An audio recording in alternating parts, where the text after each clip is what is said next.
Welcome and thank you for joining us on Birth Mother Matters in Adoption with Kelly Rourke-Scary and me, Ron Rains, where we delve into the issues of adoption from every angle of the adoption triad.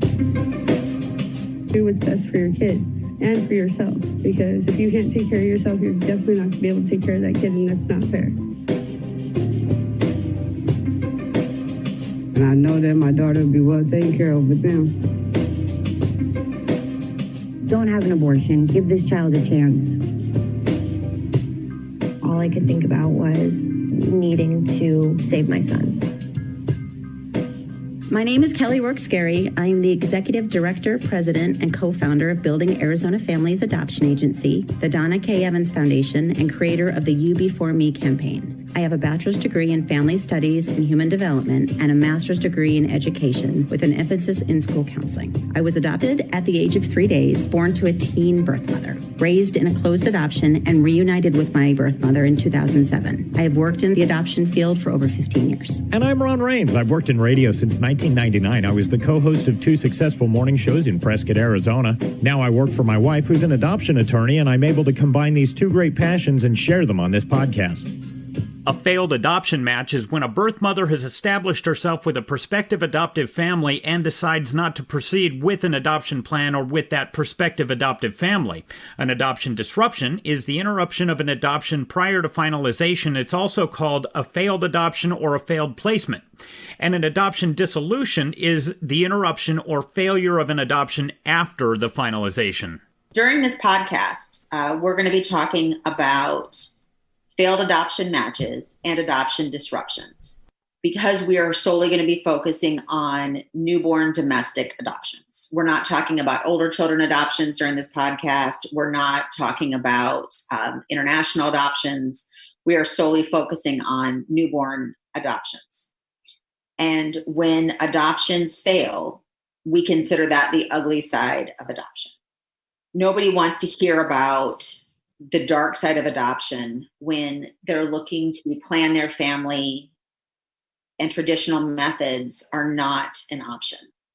They want to know, do adoptions fail? How often? Why?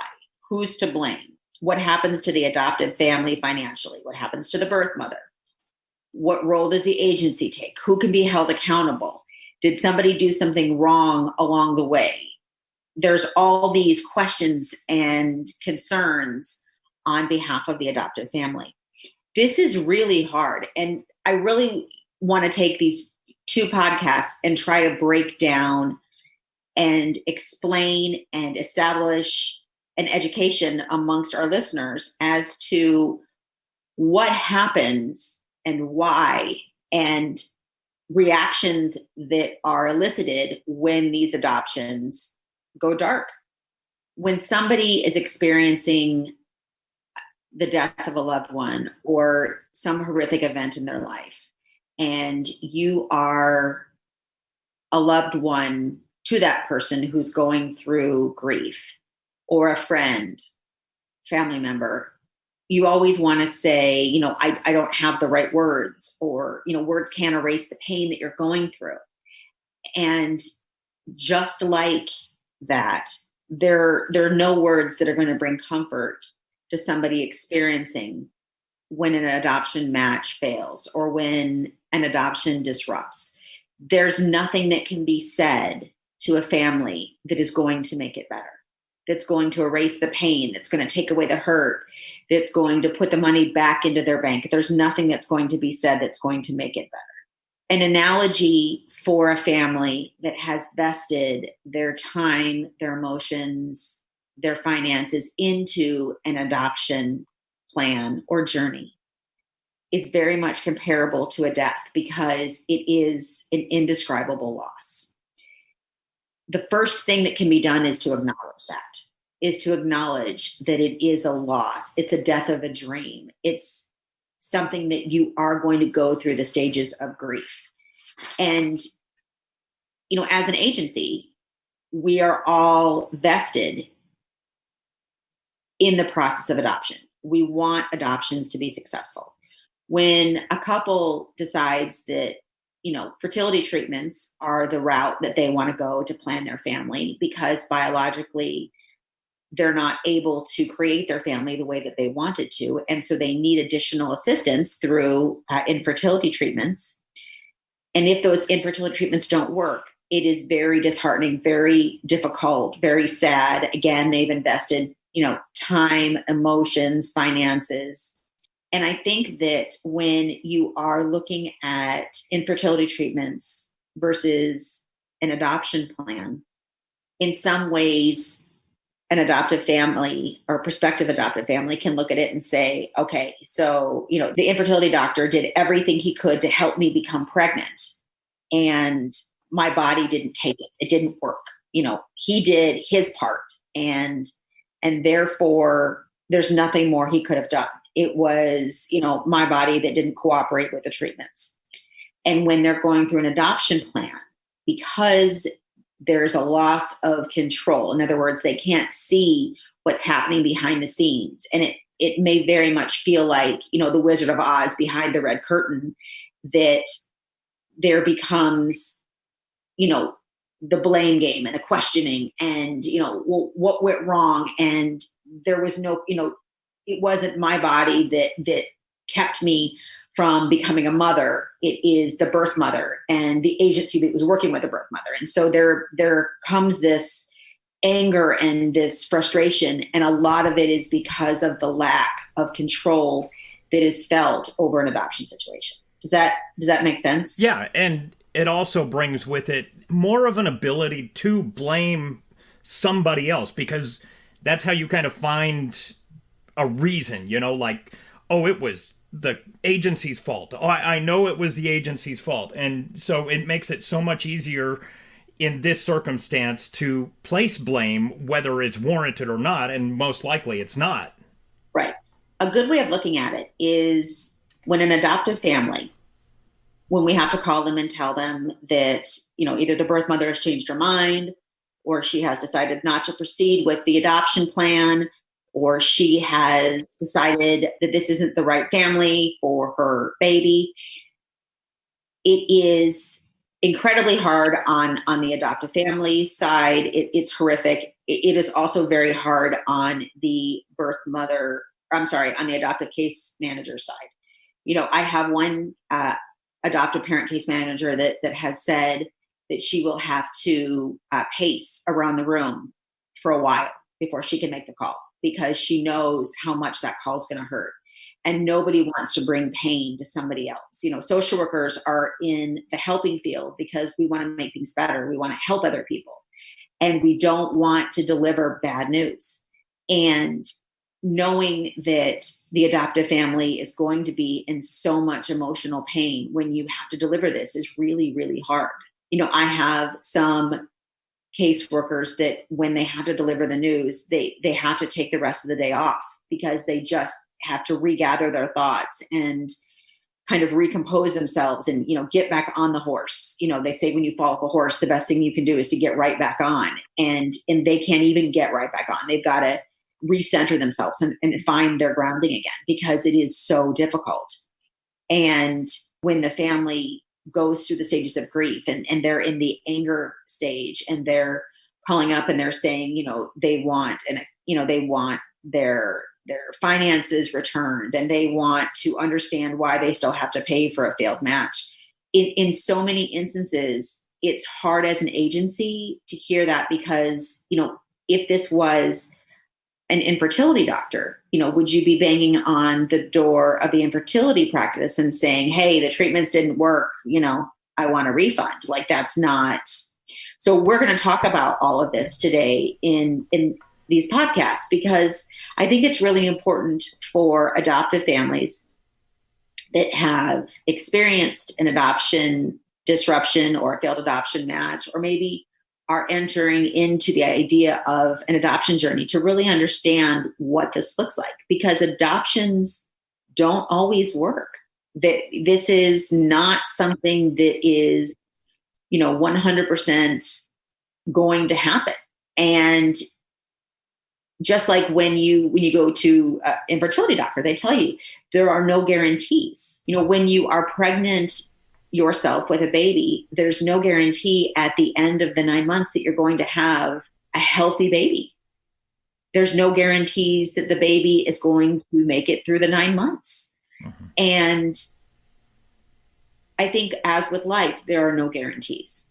When we have families that are deciding between infertility treatments and adoption, and they have not gone, either route prior, what I do suggest is, really look at what is the best fit for you.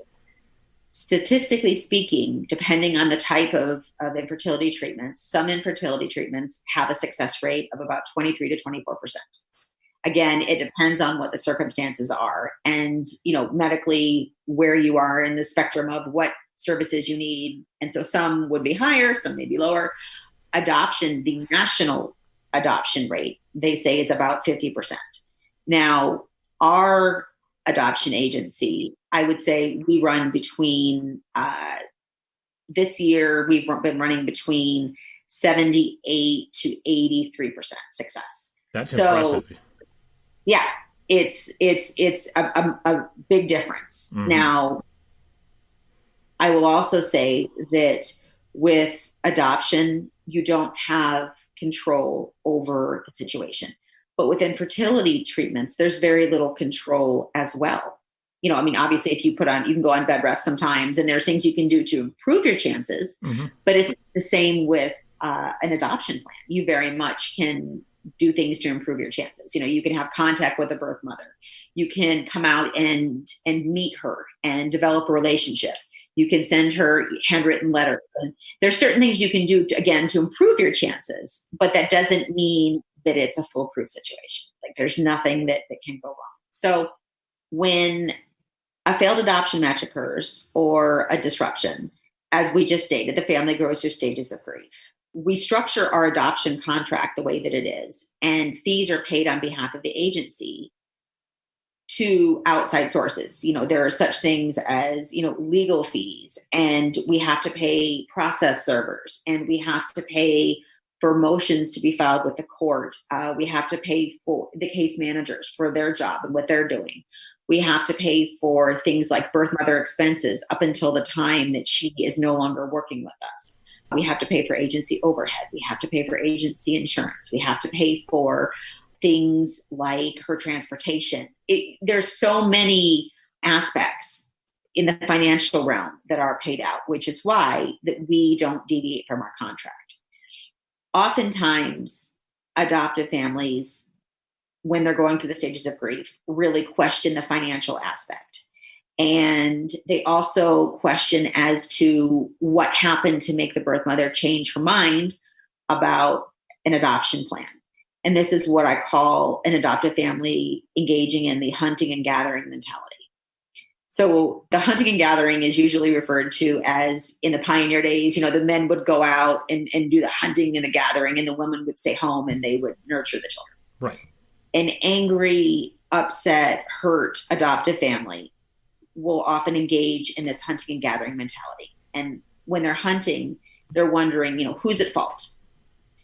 Did they not engage with the birth mother enough? Did they not come out and meet her when they should have? Did the adoptive or the birth mother case manager, was she not diligent enough? Did she not follow through enough with the birth mother? Was there not a relationship there? Was the birth mother scamming? Was she not vetted enough at the intake? There's so many questions that they have. They want to know ultimately who's at fault. Who can they blame? And then they start playing the blame game. The agency, the birth mother, the birth father. Was it, who was it? And they're wanting to point the finger. And then they reach the gathering stage. And that's where they're wanting all the information. They want the birth mother's medical records. They want record of interactions. They want, they're checking the social media sites, and they're looking to see, okay, they become, private investigators, and they're now researching, and they're trying to find answers. And that part I get, because when something happens to you and it's outside of your control, I can very much say I'm a person that really, really likes closure. I like answers. And then when I have answers, I can often find peace. When I can't have closure, I can't find peace in something. So an example would be when I lost my own birth mother when she was 59. And she had gone into the hospital with what we thought was a really bad cold and never left. I couldn't find peace in that. And so, I myself had called and I got, copies of her hospital records. And I mean, they were a foot thick. And, going through that, I'm not a medical person. I don't have medical training. I've learned a lot by reading them. That being said, I will tell you that it didn't bring me closure, and I didn't find peace. Right. That didn't work. Well, what it kind of reminds me of, or makes me think of, is why people have conspiracy theories. Because they are trying to make sense of something to them that does not make sense. And of course, you go to JFK and people are like, oh, it was, the CIA and this.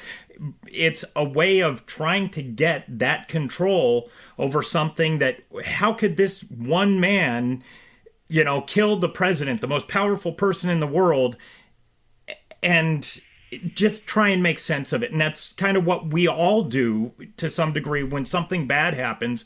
Like you say, we'll go on the internet, we'll try and figure out why it went wrong. And so I understand completely what you're saying. Yeah. And again, at the end of it, you really don't have that much more understanding. It doesn't help, unfortunately. It doesn't. And when we have a birth mother that changes her mind and I have the opportunity to speak with her, I will often ask her for her reasoning so that I can share it with the adoptive family. Because when there is an answer, it is much easier on the adoptive family. Like, in other words, if a mother says, I didn't want a parent, I didn't plan on seeing the baby. The nurse brought me the baby and I held the baby and I realized I couldn't let her go, that I was going to parent. That's difficult and that's hard, but at least the family then knows why. And at least they can be upset and they can be hurt and they can be disappointed and they can even be angry, but they have a reason.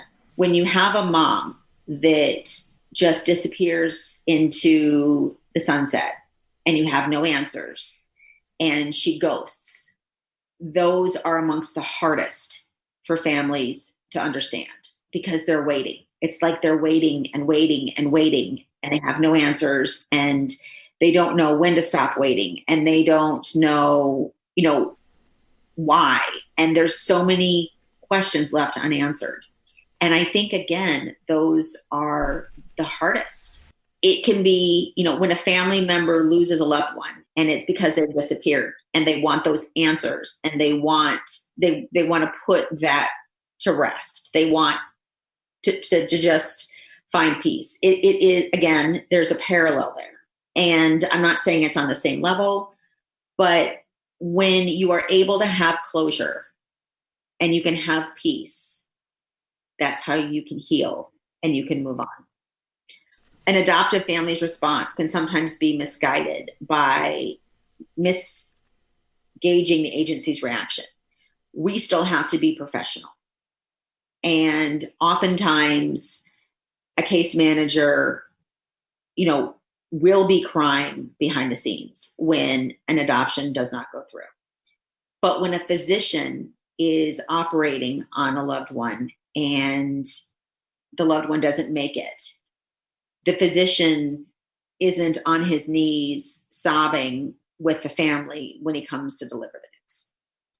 And that's not to say that, I haven't helped pick caseworkers up off the floor because they're so upset.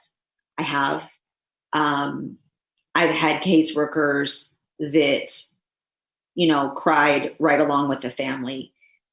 That, again, very professional. But that doesn't mean that every time they have to call a family that they're going to have that same reaction. Mm-hmm. Some families, they may have developed a connection with. I mean, not everybody develops the same connection. So they may have a family they developed a really strong bond with. Maybe they've already gone down this road before with a family. And again, going back to the one caseworker that has to pace the room for so long before she can make the phone call and kind of hype herself up to it because nobody wants to make that phone call. I've made it more times than I have cared to. And it is amongst my least favorite things to do. It is absolutely indescribable. The memories of some of them will haunt me for the rest of my life. They say that there is almost a primal scream or cry that a mother will make at the loss. And being that person that has to deliver that news to somebody that elicits that response is haunting. It's absolutely haunting. And so, not that I'm looking for adoptive families to empathize with a caseworker. I understand that this is our profession. This is what we've chosen to do. But I just want families to understand that we do get it. It is really, really hard. And our response is we're trying to be as professional as we can. And at the same time, a lot of our case managers are adoptive moms, so they can relate. They understand. And the majority of our adoption staff are mothers.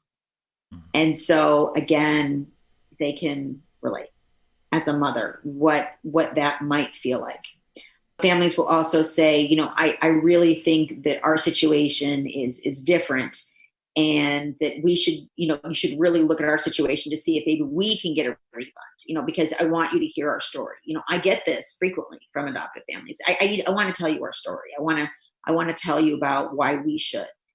And I have to say, I don't think asking an agency to show favoritism over one family is fair. Every adoptive family has a story. Mm-hmm. Every story is hard to hear.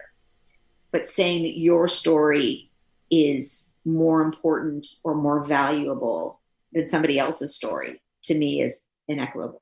Right. And the thing is, everybody feels that their own story is special because it is to them. In other words, if you have 2 8-year-old little boys, mm-hmm. both of them break their arm, and they both go to the hospital, and there's only one physician, and both mothers are crying, wanting their son to be seen first, and they're both trying to tell their story. How is it fair for somebody to listen to say, okay, well, your story is definitely more significant, so we'll take your son first? Like, right. That just doesn't seem fair to me. That's right, not... because what's wrong with the other one? It's a tough situation. I empathize with you. That is. And, I would say that any match or adoption disruption is really tough. Mm-hmm. The ones that families, in my opinion, have the hardest time finding peace with are when the birth mothers do disappear and we don't hear from them. And we, either something pops up on a social media feed or something, and we hear later on that she had the baby and we don't have answers. I think those are hard. Not having answers, I think, is very difficult. In talking with birth mothers who have changed their mind and who have really struggled with their adoption choice, I have found, and again, this isn't statistical data, this isn't anything, every mother is going to need to walk her own adoption journey. What I've learned is when a birth mother is planning on spending time with the baby in the hospital, what I have found to be the best and easiest in terms of attachment for the birth mother, if she really wants to spend time with the baby, is to do it in short increments. Do it in more times, but shorter periods of time. Because the longer that she spends time with the baby, the more she's bonding and the more baby's bonding with her. And that makes the separation harder. Now, some birth mothers, especially mothers that have had children before, will say, oh, no, I know exactly what you're talking about. This is the way I want it. And that's honored. But spending, little bits of time frequently seems to be easier on birth mothers. And I have learned that from, like I said, from talking with mothers. And again, statistically, I'm not saying that there's any research backing that. I'm just saying from experience. That's what I've seen. This is just anecdotal evidence. Right. When an adoptive mom has a very close relationship with a birth mom, and then we find out that the birth mother has been scamming her and the agency, that's very difficult because it's a violation. In other words, it's not just her changing her mind, but it's like when somebody, that feeling you get, like if somebody was to come in your house and steal things out of your house, like that violation, because you've opened your heart, and not just, emotionally, financially, etc., but you've opened your heart to this person and you welcomed them in and you've developed that relationship. And when you find out that it was on false pretenses, that's another added layer that just hurts. When a family matches and the match disrupts very quickly after it has happened, that also is very hard, because a family can't wrap their brain around, I wasn't given a chance. I wasn't given an opportunity to, develop a relationship with this mom. I've seen that be very difficult. And this is where we'll pick it up next time on part 2 of this 2-part series. We'll also have a special guest. Adam Scarry, Kelly's husband, is going to be talking to us on part 2 of The Ugly Side of Adoption, Failed Adoption Matches, Disruptions, and Dissolutions. Thank you for joining us on Birth Mother Matters in Adoption. If you're listening and you're dealing with an unplanned pregnancy and want more information about adoption, Building Arizona Families is a local Arizona adoption agency and available 24/7 by phone or text at 623-695-4112. That's 623-695-4112. We can make an immediate appointment with you to get started on creating an Arizona adoption plan or just get you more information. You can also find out more information about Building Arizona Families on their website at azpregnancyhelp.com. Thanks also go out to Grapes for allowing us to use their song I Don't Know as our theme song. Birth Mother Matters in Adoption was written and produced by Kelly Rourke Scarry and edited by me. Please rate and review this podcast wherever you're listening to us. We'd really appreciate it. We also now have a website at birthmothermatterspodcast.com. Tune in next time on Birth Mother Matters in Adoption. For Kelly Rourke Scarry, I'm Ron Rains.